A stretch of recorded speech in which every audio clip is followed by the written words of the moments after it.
Road ഷോകൾ അവസാനിപ്പിച്ച തമിഴക വെട്രി കഴകം. കരൂർ ദുരന്തത്തിന്റെ പശ്ചാത്തലത്തിലാണ് തീരുമാനം. പ്രചാരണത്തിന് വിജയ് ഇനി ഹെലികോപ്റ്ററുകളിൽ എത്തും. മീറ്റിംഗിന് 1 മണിക്കൂർ മുൻപ് മാത്രമേ ആളുകളെ കടത്തിവിടുകയുള്ളൂ.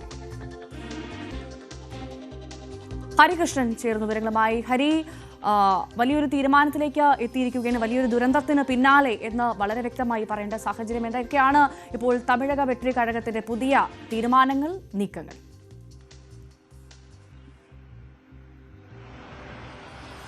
സെപ്റ്റംബർ 27-നുണ്ടായ കരൂർ ദുരന്തം വിജയ് എന്ന രാഷ്ട്രീയക്കാരനെ തെല്ലൊന്നുമല്ല ബാധിച്ചിരിക്കുന്നത്. ഇപ്പോൾ 1 മാസത്തിന് ശേഷം TVK എന്ന പാർട്ടി കൃത്യമായ നിലപാടെടുക്കുകയാണ്. റോഡ് ഷോ ഇനി മുതലില്ല.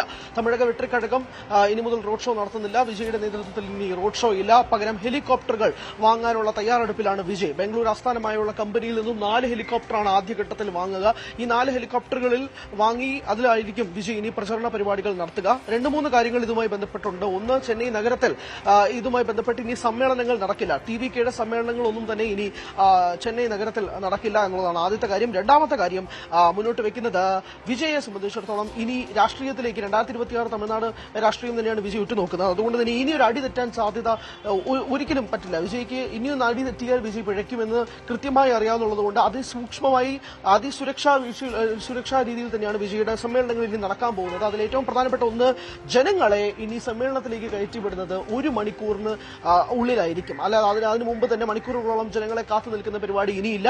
സമ്മേളനങ്ങളൊക്കെ തന്നെ ഇനി 1 മണിക്കൂറിനുള്ളിൽ ജനങ്ങളെ കടത്തിവിടും. വിജയ് ഇനി സമ്മേളനത്തിൽ പങ്കെടുക്കാൻ പോകുന്നത് സമ്മേളനം ആരംഭിക്കുന്നതിന് 15 മിനിറ്റ് മുമ്പ് മാത്രമായിരിക്കും. നേരത്തെ നമുക്കറിയാം, സമ്മേളനങ്ങളൊക്കെ വിജയ് നേരത്തെ വന്ന് പങ്കെടുക്കുകയും ഒരു നീണ്ട വഴിയിലൂടെയൊക്കെ വിജയ് നടന്നു പോവുകയും ചുറ്റുമുള്ള ബൊക്കെകളും മാലകളും ഹാരങ്ങളും എല്ലാം സ്വീകരിച്ചുകൊണ്ട് വിജയ് അങ്ങ് നടക്കുന്ന മീറ്ററുകളോളം നടക്കുന്ന കാഴ്ചകൾ നമ്മൾ കണ്ടിട്ടുള്ളതാണ്. അതൊന്നും ഇനി ഉണ്ടാകില്ല.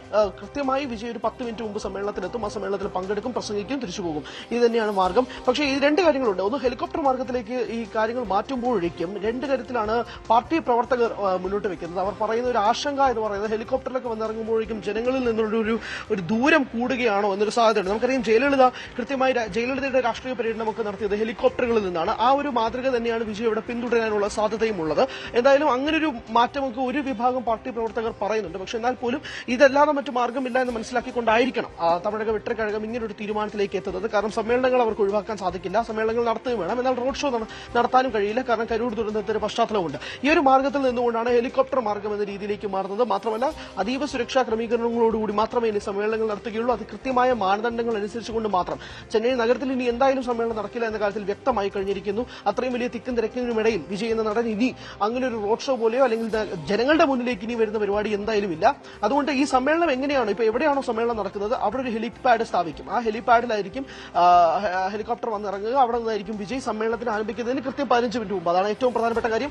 ആരംഭിക്കുന്നതിന് 15 മിനിറ്റോ 10 മിനിറ്റോ മുമ്പ് മാത്രമേ ആ സമ്മേളനത്തിൽ വിജയ് എത്തുകയുള്ളൂ. മണിക്കൂറുകളോളം ജനങ്ങളെ കാത്തിരിപ്പിക്കുന്ന പരിപാടിയും ഇനിയില്ല. ഇതൊക്കെയാണ് TVKയുടെ ഏറ്റവും പ്രധാനപ്പെട്ടതായി മുന്നിട്ട് നിൽക്കുന്ന കാര്യങ്ങൾ. ഇതെല്ലാം ഇനി വിജയ് എന്ന രാഷ്ട്രീയക്കാരനെ എങ്ങനെയായിരിക്കും മോൾഡ് ചെയ്തെടുക്കുക? കാരണം വിജയ് 2.0 രാഷ്ട്രീയത്തിലേക്ക് തുടങ്ങാൻ പോവുകയാണ് എന്നതിന്റെ ആദ്യത്തെ സൂചന തന്നെയാണ് ഇങ്ങനെയുള്ള മാറ്റങ്ങൾ കൊണ്ടുവരുന്നത്. അത് വിജയ് എന്ന രാഷ്ട്രീയക്കാരനെ എങ്ങനെയാക്കി മാറ്റിയെടുക്കുക എന്നുള്ളതാണ് ഇനി കാത്തിരുന്ന് കാണേണ്ടത്. ഹരികൃഷ്ണനാണ് വിവരങ്ങൾ നൽകിയത്.